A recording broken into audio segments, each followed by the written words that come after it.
I've talked a lot about how our change in internal energy of a system can be due to some heat being added to the system, or some work being added to the system or being done to the system. And I'm going to write it again the other way, just because you see it both ways. You could say that the change in internal energy could be the heat added to the system minus the work done by the system. So there's two questions that might naturally spring up in your head.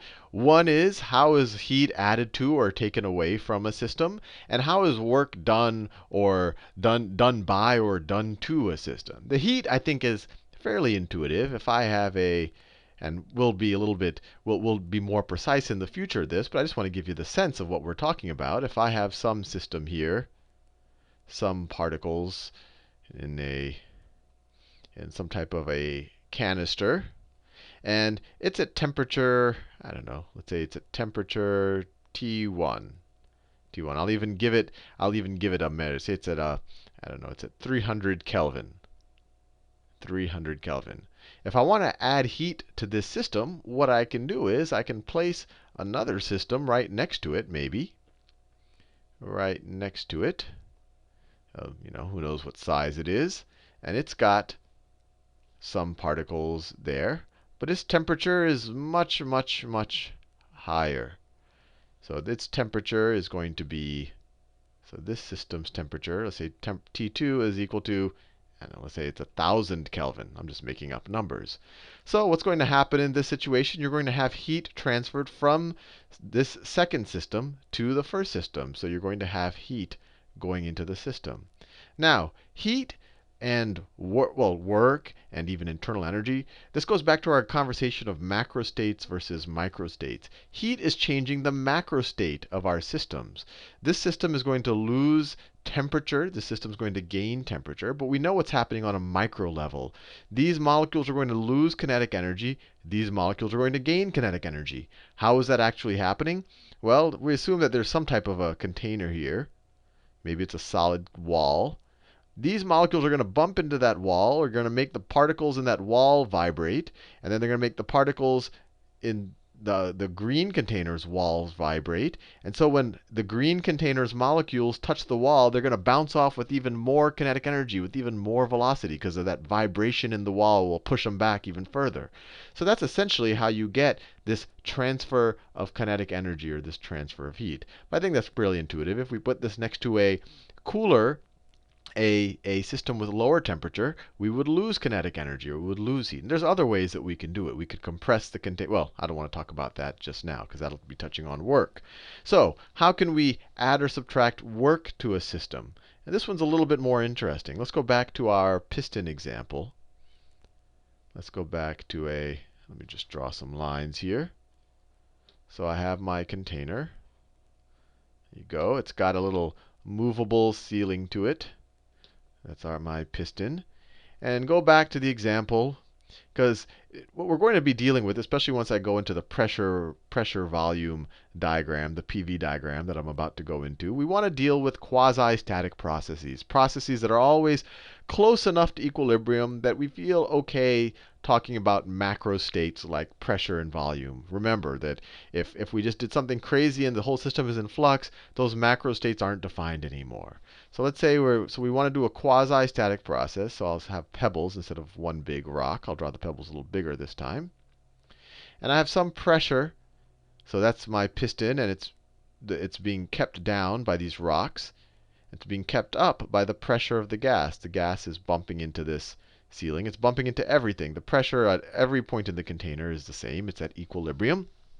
Now, what happens in that example where I removed one rock from that? So let me copy and paste that. So if I remove one rock from this thing right here, you copy and paste. So that's the same thing. Now let me remove a rock. I'll remove this top one was removed. What's going to happen? Well, I now have less weight pushing down on the piston, and I have a certain amount of pressure pushing up. The system, it'll very temporarily go out of equilibrium, but we did a very small difference in how much we're pressing down on it. So hopefully it won't be a huge change in our equilibrium. We'll stay pretty close to it.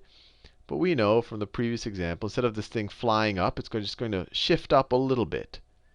And this is just going to shift up a little bit. Right when we do it, it's going to be like that right there. And let me fill in that part with black, because it's not like the space disappeared. So let me fill that in right there. So our little piston will move up a very small amount. And what I claim is when this happened, when I removed this little pebble from here, the system did some work. And let's just think about that.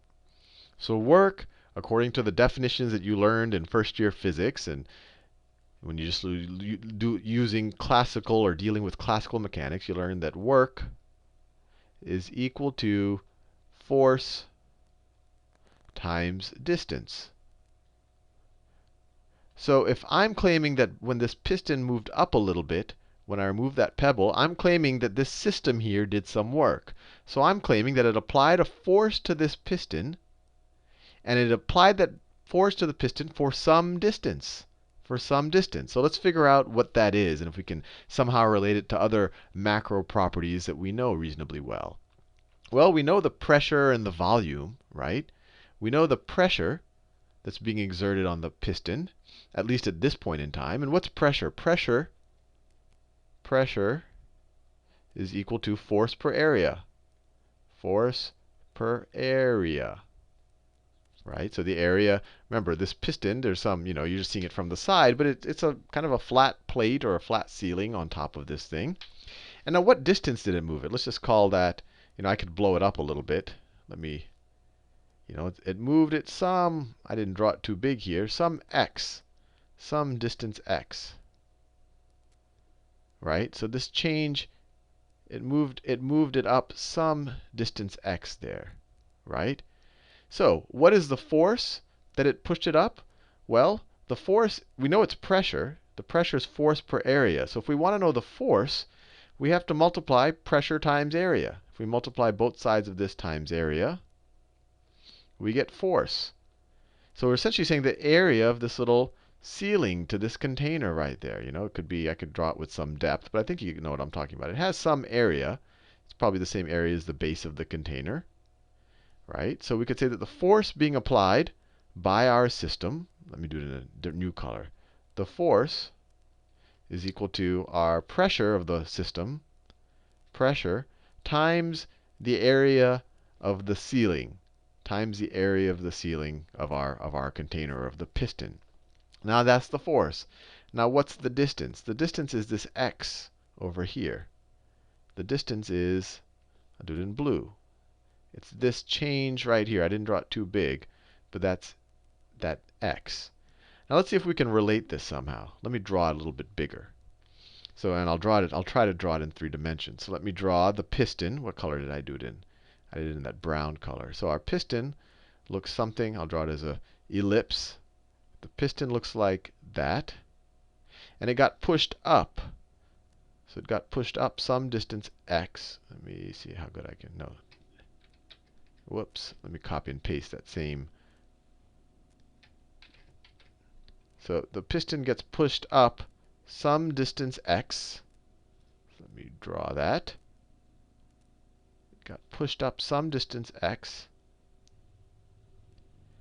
And we're claiming that this is the force. Sorry, let me be clear. This is the force, and this is the distance. Right? So work is equal to our force, which is our pressure times our area. Pressure times our area times the distance. Right? I wanted to be very clear with that, because when I wrote this, I said, OK, the force that we're applying is the pressure we're applying times the area of our cylinder. This is the area of our cylinder right here. That's the area of our cylinder right there. So if you do the pressure times this area, you get the force. And then we moved it some distance x. Right?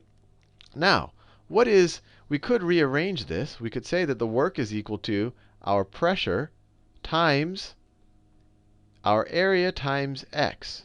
What's this? What's this area right here, times x? Well, that's going to be our change in volume, right? We've increased this area times some height is some volume. And that's essentially how much our container has changed in volume. When we push this piston up, the volume of our container has increased. You can see that even looking from the side. Our rectangle got a little bit taller. But when you look at it with a little bit of depth, you see the rectangle also didn't get taller. We have some surface area. Surface area times height is volume. So this right here, this term right here, is a change in volume. So we can write work now in terms of things that we know. We can write work done by our system, work done, is equal to pressure times our change in volume, times change in volume. Now this has a very interesting repercussion here. So we could actually we can rewrite our internal energy formulas. So for example, we can write internal change in internal energy is now equal to heat added to the system plus the work let me say minus the work done by the system. Minus the work done by the system. Well, what is the work done by the system? Well, it's the pressure of the system times how much the system expanded. Right? In this case, the system is pushing these marbles or these pieces of sand up. It's doing work. If we were doing the other way, if we were adding the sand and we were pushing down on our little canister, we would be doing work to the system. So this is the situation where I'm doing here, where I'm removing the sand and the piston goes up. Essentially, the gas is pushing up on the piston. The system is doing the work. So if we go back to our little formula, that internal energy is heat minus the work done by system, so done by, then we could write this as this is equal to the heat added to the system, heat added, minus this quantity, the pressure of the system, times the change in volume. It is interesting. If the volume is increasing, then the system is doing work. And this applies, we're going to talk a lot more about engines in the future, but that's how engines do work. They have a little explosion that goes on inside of a cylinder that pushes up on the piston, and then that piston moves a bunch of other stuff that eventually turns wheels. So when the volume increases, you're actually doing work. So I'm going to leave you there in this video. In the next video, we're going to relate this new way of writing our internal energy our formula, and we're going to relate it to the PV diagram.